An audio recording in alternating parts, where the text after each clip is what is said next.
오늘 읽은 말씀에 근거해서 마태복음 강해 68번째 시간으로 재림을 준비하는 신실한 청지기라고 하는 제목으로 말씀드리겠습니다. 주 1세기에 초대교회에 있었던 가장 큰 변화, 그게 뭘까요? 물론 여러 가지로 답할 수 있을 것입니다. 주후 60년, 70년 이후로 일어났던 변화, 그것은 아마 재림과 관계된 부분일 것입니다. 물론 교회가 핍박을 받기도 하고 선교하는 그런 어떤 현장에 있기도 했지만 교회의 틀을 완전히 바꿔놓은 사건이 있었는데 그것이 바로 재림이 지연되는 것이었습니다. 예수님께서 죽으시고 부활하시고 승천하신 이후에 한 30년 정도 동안에는 초대교회 성도들이 예수님께서 내가 살아있는 동안에 이 땅에 오실 것이다 라고 하는 생각을 가지고 살았습니다. 우리가 바울의 편지를 보아도 바울 또한 그렇게 생각했던 것 같습니다. 바울뿐만 아니라 대부분의 성도들이 예수님의 재림을 고대하며 살았습니다. 여러분, 예수님의 재림이 자기가 살아있는 동안에 일어나고 또 언제 오실지 모른다 하는 생각을 가지게 되면 어떨까요? 삶이 이 재림에 초점을 맞추고 살 가능성이 큽니다. 아주 이른 시기에 초대교회의 예배의 모습을 우리가 고린도 교회에 보내는 편지를 통해서 확인을 하는데, 이 고린도 교회에 보내는 편지가 주후 52년, 53년, 54년 그 기간에 기록이 된 걸로 우리가 이해를 합니다. 고린도 교회가 생긴 지 한 3년, 4년 정도 됐을 때, 그러니까 오래된 교회가 아니에요. 근데 그 교회의 예배 현장을 보면 아주 뜨겁습니다. 성령이 강하게 역사하고, 그때는 따로 어떤 설교자가 없었던 것 같기도 해요. 성령께서 예언의 영을 허락해 주시면 그가 예언을 합니다. 그리고 다른 사람이 통역의 은사를 주시면 통역하는 그와 같은 일을 합니다. 근데 누구라도 막 무질서하게 그렇게 예언하거나 통역하지 않도록 하기 위해서 질서 있게 잘 하라라고 하는 내용이 나옵니다. 그러한 장면을 우리가 생각을 해보면 굉장히 열광적이었던, 열정적이었던 예배의 모습을 우리가 상상해 볼 수 있습니다. 예수님의 재림이 임박하다라고 생각한 성도들의 삶의 자세가 달랐던 거죠. 언제라도 오실 수 있는 그 예수님의 재림을 내가 준비해야 되겠다. 마라나타, 주 예수여 오시옵소서라고 하는 그 열망을 가지고 그들은 살았습니다. 그리고 그 당시에 시스템을 보면 특별히 시스템이라 할 것도 없습니다. 성령께서 주도하시는 대로 교회가 인도받았습니다. 특별히 직분자도 어떤 자격을 갖춰서 직분을 세우는 것이 아니라, 직분자를 세우는 것이 아니라 성령이 그 사람에게 그와 같은 은사를 허락하시면 그가 그 역할을 감당했습니다. 가르치는 은사를 주시면 교사가 되고, 섬기는 은사를 주시면 봉사자가 되는 이와 같은 형태로 성령의 달란트를 주신 은사를 따라서 섬기는 그와 같은 교회였습니다. 그런데 문제가 생겼습니다. 시간이 지나면서 예수님께서 재림하시지 않는 거예요. 그리고 특별히 초대교회의 가장 기둥과 같은 역할을 했던 사도들이 예수님께서 재림하시는 것을 보지 못하고 세상을 떠납니다. 어떤 문제가 생겼을까요? 그 당시에는 성경이 없었습니다. 신약 성경이 없었던 그때라 사도들이 예수님으로부터 직접 들은 그 말씀을 성도들에게 전했습니다. 그리고 예수 그리스도께서 행하셨던 많은 행적에 대해서 눈으로 직접 목격한 것을 많은 성도들에게 가르쳐 주었습니다. 그런데 그들이 이제는 세상을 떠나고 있습니다. 그래서 결국 필요한 것이 바로 글로 남기는 것이죠. 그것이 바로 신약 성경이 생기게 된 동기라 할 수 있습니다. 아주 뜨거웠던 교회, 예수님의 재림이 임박하다라고 생각했던 그 같은 성도들이 이제는 예수님께서 재림하지 않으심으로 인해서 교회가 존속할 구조를 만들어야 할 필요가 있었습니다. 여러분, 예수님께서 곧 오신다라고 생각할 때 시스템을 갖출 필요가 있을까요? 없는 거예요. 예수님 오시면 종말이 이제 이루어지고 모든 것이 다 정리가 되는 그런 상황인데 뭐 이렇게 존속할 필요가 뭐 있어요? 근데 예수님께서 오시지 않음으로 인해서 이제는 이 교회가 존속할 수 있는 시스템을 갖추는 것이 필요했습니다. 그래서 결국은 바울이 세상을 떠나기 얼마 전에 기록했던 목회서신이라고 하는 디모데 전후서나 디도서의 내용을 보면 집사의 자격이 어떠하고 장로의 자격이 어떠하고 감독의 자격이 어떠하다, 이런 사람들을 집사와 장로와 감독으로 세워야 된다라고 이야기하는 내용이 나옵니다. 불과 10여 년 지난 후에, 고린도 교회에 편지를 한 후에 10년 남짓 지난 후에 편지하면서는 바울이 자기가 세상을 사는 동안에 예수 그리스도의 재림이 없을 수도 있다라고 하는 생각을 가진 그 상황에서 이와 같은 일꾼을, 자격 있는 일꾼을 세워서 교회를 든든히 세워야 된다라고 하는 이야기를 하고 있습니다. 그래서 결국은 예수 그리스도의 재림이 지연됨으로 인해서 생긴 변화가 있다면 교회가 제도를 가지기 시작합니다. 그래서 1세기 중엽, 1세기 말 이후부터는 교회가 제도화됩니다. 목회자, 장로, 또 교회 안의 집사, 이와 같은 직분자를 세울 때도 그냥 세우지 아니하고 그것에 합당한 사람들을 세우는 그와 같은 일들을 하는 변화가 일어났습니다. 오늘날 이와 같은 우리 교회는 제도화된 교회입니다. 한 1900년 정도 제도화된 그 상황 가운데서 교회가 쭉 유지되어 왔습니다. 베드로후서 3장에 보면 예수님께서 부활하시고 승천하신 지 한 30년 정도 지났을까요? 근데 그 당시에 성도들 중에 예수님의 재림이 없다라고 이야기하는 사람들이 있었습니다. 우리가 생각하면 조금 그렇죠. 우리는 2000년을 기다렸는데 예수님께서 승천하신 후에 거의 2000년이 지난 시기를 우리가 살고 있는데 30년 정도 지난 후에 사람들이 예수님의 재림이 어디 있느냐라고 이야기하는 사람들이 있었다는 거죠. 만물이 창조된 때부터 지금까지 그대로 있는데 과연 예수님께서 오셔서 만물을 새롭게 하고 새로운 하늘과 새로운 땅을 만든다는 그게 말이 되는 이야기냐라고 이야기하는 사람들이 생겼습니다. 그때 예수님께서 마태복음 24장에서 예수님의 재림에 대해서 말씀하시는 것을 자기 귀로 직접 들었던 베드로 사도가 베드로후서 3장 8절 9절에서 이렇게 말합니다. 사랑하는 자들아, 주께는 하루가 1000년 같고 1000년이 하루 같다는 이 한 가지를 잊지 말아라. 주의 약속은 어떤 이들이 더디다고 생각하는 것 같이 더딘 것이 아니라 오직 주께서는 너희를 대하여 오래 참으사 아무도 멸망하지 아니하고 다 회개하기에 이르기를 원하시느니라 라고 말씀합니다. 예수의 재림이 더딘 이유가 무엇이냐? 그것은 오래 참으셔서 많은 사람들이 하나님의 백성 되기를 원하시는 하나님의 계획하심이 있기 때문이다 라고 이야기하고 있습니다. 여러분, 초대교회 1세기, 주 1세기 말 거의 AD 100년 가까이 됐을 때 기독교인 수가 몇 명 정도 됐을까요? 한번 여러분 예측 한번 해보세요. 몇 명 정도가 예수 믿는 사람이었을까요? 주 1세기 말에. 물론 데이터가 정확한 데이터를 내기는 어렵습니다.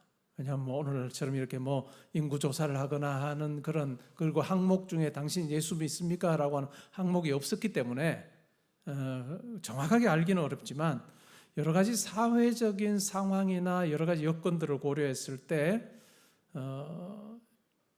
주후 100년경의 기독교인 수가 아마 이 정도였을 것이다 추정하면서 적고 있는 책들이 꽤 있습니다. 학자들이 대체적으로 10,000명이 안 됐을 거다. 놀랍죠? 로마 제국 안에 예수 믿는 성도 수가 10,000명이 채 안 됐을 거다.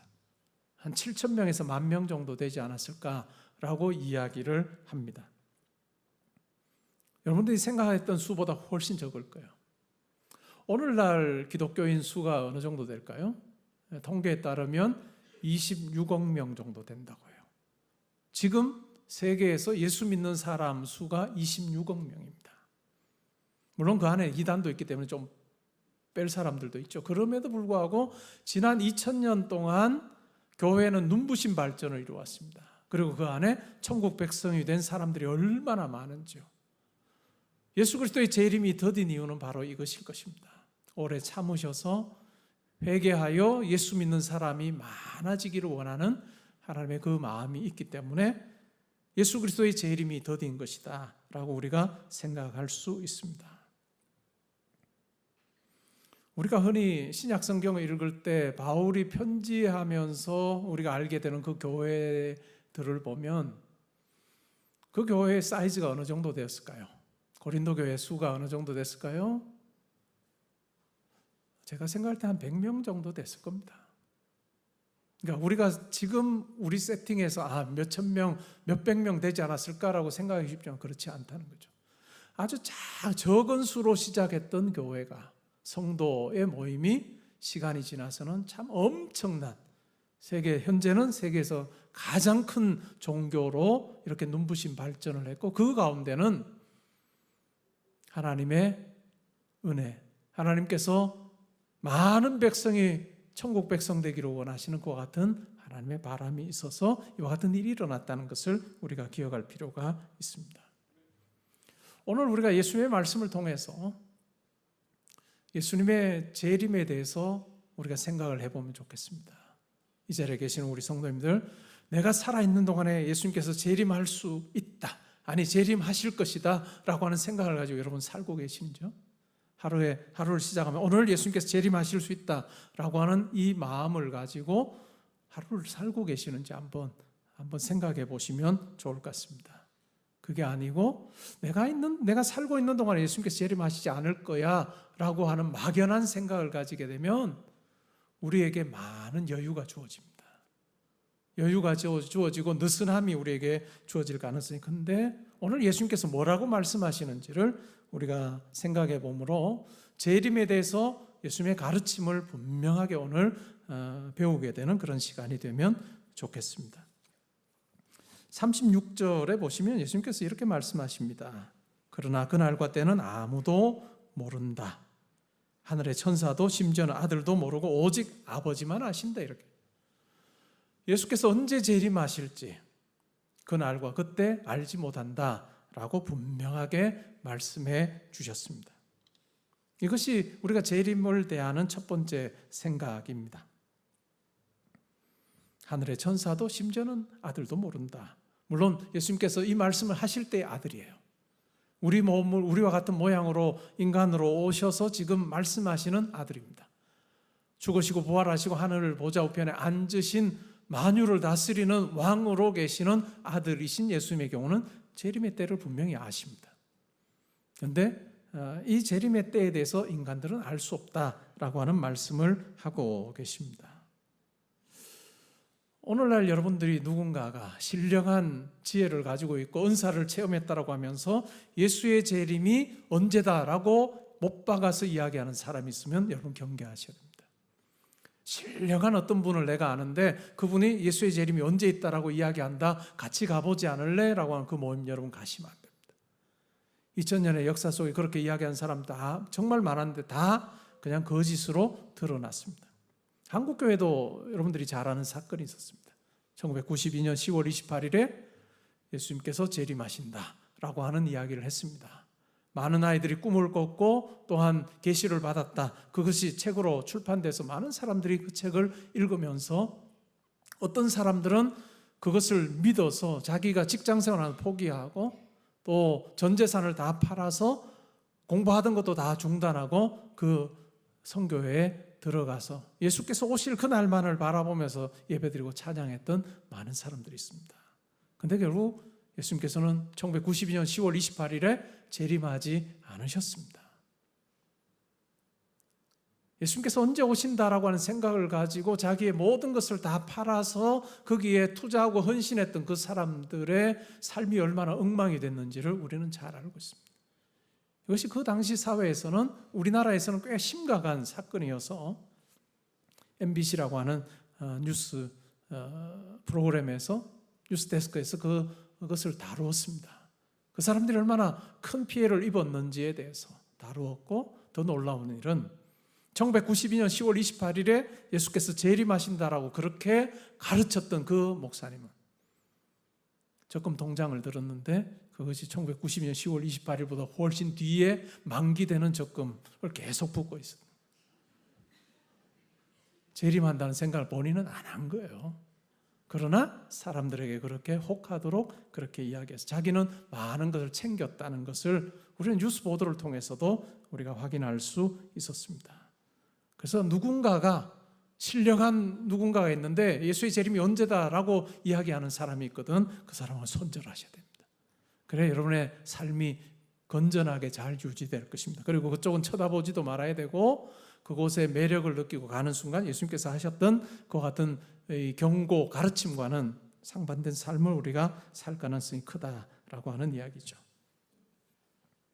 37절에 보니까 예수님께서 재림하실 때 어떨 것이냐라고 이야기를 합니다. 노아의 홍수 사건을 들어 설명합니다. 노아의 때와 같이 인자의 임함도 그러하리라. 홍수 전에 노아가 방주에 들어가던 날까지 노아를 통해서 하나님께서는 많은 사람들에게 하나님께서 물로 심판하실 것이다, 회개하지 않으면 물로 심판하실 것이다 라고 그렇게 경고하게 하셨습니다. 근데 그 노아의 말을 사람들은 비담아 듣지 않습니다. 산에서 방주를 짓고 있는 그 노아를 보면서 저 미친 짓 한다 라고 이야기하면서 그들이 했던 그 모습이 있다면 그것은 바로 먹고 마시고 장가들고 시집가는 것이었습니다. 홍수? 일어날 가능성이 없지, 물로 심판한다? 도무지 불가능한 이야기하고 있는 거지 라고 사람들은 생각하고 그들이 살고 있는 그 삶이 계속해서 존속될 것처럼 먹고 마시고 장가들고 시집가는 그 같은 일들을 했다라고 하는 것입니다. 39절에 보니까 홍수가 나서 그들을 다 멸하기까지 깨닫지 못하였으니 인자의 임함도 그럴 것이다. 예수 그리스도의 재림은 사람들이 생각할 때 오늘도 평범한 날이지, 오늘도 뭐 어제와 다른 날이 아니지 라고 생각하는 그 날에 오신다는 거예요. 우리는 이것을 기억할 필요가 있습니다. 40절에 보시니까 그때 두 사람이 밭에 있음에, 남자 이야기는 두 남자가 밭에 있음에 한 남자는 데려가고 한 남자는 버려둠을 당할 것입니다. 두 여자가 맷돌질을 하고 있는데 한 여자는 데려가고 한 여자는 버려둠을 당할 것이다. 그러면서 경고하시는 게 뭘까요? 그러니까 밭에서 일을 하고 맷돌질하는 일상이에요. 일상의 삶을 사는 중에 예수 그리스도께서 재림하실 것이다. 그러므로 42절에 뭐라고 권면하나요? 깨어 있으라. 그러므로 깨어 있으라. 어느 날에 너희 주가 임할는지 너희가 알지 못함이라. 이것은 오늘날 우리에게도 주는 권면인 거예요. 우리가 성도로 살면서 예수 그리스도의 재림을 우리가 사모하는 그 자세를 가지고 살아야 된다라고 예수님께서 직접 말씀하고 계십니다. 깨어 있으라. 어느 날에 너희 주가 임할는지 너희가 알지 못한다. 43절에 보시면 너희도 아는 바니 만일 집주인이 도둑이 어느 시각에 올 줄을 알았더라면 깨어 있어 그 집을 뚫지 못하게 하였으리라. 이러므로 너희도 준비하고 있으라. 생각하지 않은 때에 인자가 오리라 라고 말씀하고 계십니다. 어떤 사람들은 이렇게 말합니다. 예수님께서는 언제 이 땅에 오실지 그 날과 그 때에 대해서 모른다고 하셨지만, 그러나 신약 성경의 다른 구절을 보면 아니 예수 믿는 자에게는 마치 알려주는 것 같은 구절이 있으니까 우리는 그냥 예수 그리스도의 재림에 대해서 알 수 있다라고 이야기하는 분들도 있습니다. 그분들이 주로 드는 성경이 바로 데살로니가전서 5장 1절부터 6절의 말씀입니다. 이렇게 나와 있습니다. 형제들아, 때와 시기에 관하여는 너에게 쓸 것이 없음은 주의 날이 밤에 도둑같이 이를 줄을 너희 자신이 자세히 알기 때문이라. 그들이 편안하다 안전하다 할 그때에 임신한 여자에게 해산의 고통이 이름과 같이 멸망이 갑자기 그들에게 이르리니 결코 피하지 못하리라. 형제들아, 너희는 어둠에 있지 아니하며 그날이 도둑같이 너희에게 임하지 못하리니 너희는 다 빛의 아들이요 낮의 아들이라. 우리가 밤이나 어둠에 속하지 아니하나니 그러므로 우리는 다른 이들과 같이 자지 말고 오직 깨어 정신을 차릴지라. 바울의 권면입니다. 근데 이 권면 중에 너희는 어둠에 있지 아니하며 그날이 도둑같이 너희에게 임하지 못하리니 라고 하는 이 구절을 오해를 해서 예수를 믿는 자에게는 도둑같이 예수 그리스도의 재림이 임하는 것이 아니라 하나님께서 미리 알려주셔서 도둑이 임하는 것처럼 그렇게 예수의 재림이 있지 않는다라고 그렇게 이야기를 하는 경우도 있습니다. 근데 바울이 말한 의도와는 완전히 다른 해석을 한 것입니다. 오해한 것입니다. 바울이 이렇게 말하는 이유는 뭐냐 하면 너희는 어둠에 있지 아니하여서 그날이 도둑같이 임하지 않는다라고 하는 이 말은 예수 믿는 자들이 낮에 거하는 자들로, 광명한 그와 같은 낮에 행하는 자로 산다라고 하는 이 말의 의미는, 그래서 도둑같이 예수의 재림이 임하지 않는다는 이 말은 예수 그리스도의 재림을 준비하는 자로 살기 때문에, 예수께서 재림주로 오신다는 것을 알기 때문에 준비하는 자로 산다라고 하는 의미에서 바로 이 말씀을 한 것입니다. 예수를 잘 믿으면 어느 때에 예수께서 언제 오실지에 대해서 성령이 가르쳐 주신다라고 하는 그와 같은 의미는 아닙니다. 예수님의 말씀을 통해서 우리가 생각을 해보면 우리의 일상생활 속에, 우리가 평범한 날을 보내는 그때 예수께서 오신다라고 말씀하고 있습니다.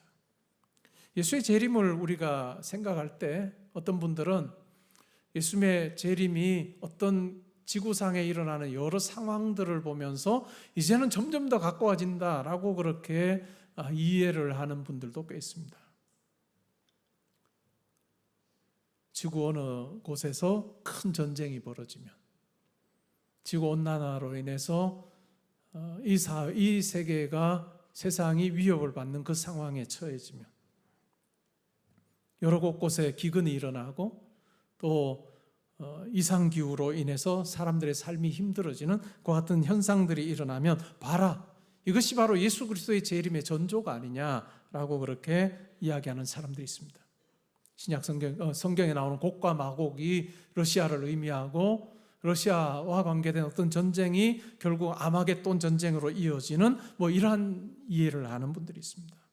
그래서 일간신문 접근법이라고 우리가 부르는데, 일간신문을 통해서 우리가 보게 되는 그런 어떤 재난에 대한 소식이, 이것이 점점 더 심화되어서 예수 그리스도의 재림으로 치닫게 만드는 것으로 우리가 이해하곤 합니다. 근데 오늘 예수님의 말씀을 생각해 보면 전혀 그렇지 않아요. 재림주로 이 땅에 오실 예수님께서 우리에게 말씀해 주시는 것을 보면, 사람들이 생각하기에 이 세상이 영구히 존속될 것 같은 그 상황에서 예수님께서는 도둑같이 이 땅에 오신다, 아무도 모르는 때에 오신다라고 말씀합니다. 그러면 핵무기 위협이나 지구온난화나 기상이변과 같은, 천재지변과 같은 이와 같은 부분들을 우리가 어떻게 해야 되느냐, 이와 같은 것들은 바로 이 세상이 영구히 존재할 수 없다는 것을 우리가 알려주는 그와 같은 중요한 징조라 할 수 있습니다. 그래서 결국 우리가 재림을 통해서 배우게 되는 삶의 자세가 있다면 내 현재의 삶을 살피는 겁니다. 그냥 다 청산하고 그냥 그것만 몰두하며 사는 것이 아니라, 우리에게 주어진 삶의 자리에서 하나님께서 기뻐하시고 예수 그리스도께서 기뻐하실 그것을 내가 내 삶의 자리에서 담아내며 사는 그것이 바로 매우 중요한 것입니다.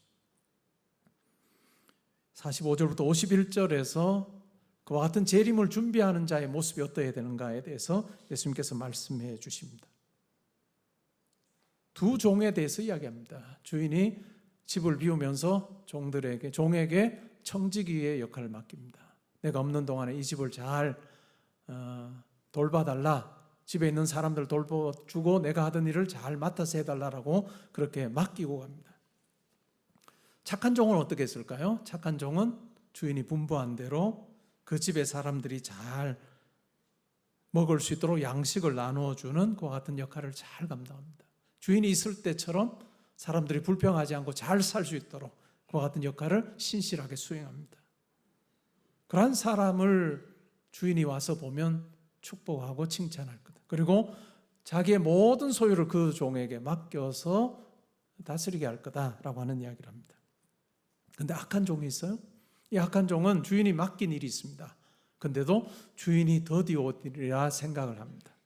그래서 그가 하는 행동이 뭐죠? 49절에 보면 동료를 때리고 술 친구들과 더불어서 먹고 마십니다. 이렇게 생각합니다. 주인이 오지 않을 거야 라고 하는 생각으로 맡긴 그 일과는 전혀 상관없이 자기가 원하는 대로 사는 것입니다. 결국은 재림에 있어서 중요한 것은 준비된 자로 사느냐, 준비되지 않은 자로 사느냐라고 하는 것입니다. 여러분, 과연 준비된 자로 살고 계시는지요? 재림을 준비하는 자로 살고 계십니까? 우리가 생각하는 것보다 예수님께서는 더 급박하게 우리에게 주어진 하루하루의 삶에서 예수 그리스도의 재림을 기억하면서 예수께서 오셨을 때, 재림하셨을 때 내가 하는 말과 내가 하는 이 행동을 보시면서 기뻐하시고 칭찬하실 만한 것이 되어야 된다라고 예수님께서는 말씀하고 계십니다. 이것을 우리의 삶으로 좀 끌어와 보면 어떨까요? 여러분이 하는 그 말을 예수께서 오셔서 들으셨을 때 어떠할까? 여러분들이 하는 그 행동을 예수님께서 보셨을 때 칭찬하실까 아니면 책망하실까를 우리는 분명히 떠올리면서 우리의 삶을 정돈할 필요가 있습니다. 가정도 마찬가지 아닐까요? 우리는 자기 나이에서 평균 수명을 고려해서 내 삶에 몇 년간의 여유가 있다고 생각합니다. 어떤 분에게는 50년일 수도 있고 어떤 분에게는 30년일 수도 있고 내가 이 정도는 살겠지라고 하면서 지금 내가 이런 말하고 이런 행동을 해도 나중에라도 그냥 수습할 수 있는 시간이 내게 충분히 있어라고 우리가 생각하면서 우리도 모르게 느슨하게 성도로서의 삶을 사는 경우들도 있습니다. 그런데 예수님께서는 그렇게 말씀하지 않으세요. 언제 오실는지 모르는 그 상황 가운데서 깨어 있어라. 준비된 자로 살아라 라고 합니다. 부부의 관계도 마찬가지 아닐까요? 대판 부부싸움을 하는 그 상황에 예수님께서 재림을 하셨다. 너희들 잘하고 있다. 하던 대로 해라 하시겠어요? 여러분 부부싸움 할 때도 주의 재림을 떠올리십시오. 주의 재림을 떠올리다 이거 하면 안 되겠구나. 수습할 시간이 아니고 이때 오시면 내가 큰일 낭패를 당하겠구나 생각하고 부부싸움을 하지 마십시오. 재림이라고 하는 것이 우리의 시간에 느슨함을 주었던 것을 바짝 당겨주는 그런 부분이 있는 거예요. 여러분 누군가를 대할 때도 마찬가지입니다. 예수님의 말씀을 직접 들었던 베드로 사도가 베드로전서 4장 7절부터 11절에서 말세를 사는 성도의 모습에 대해서 말합니다.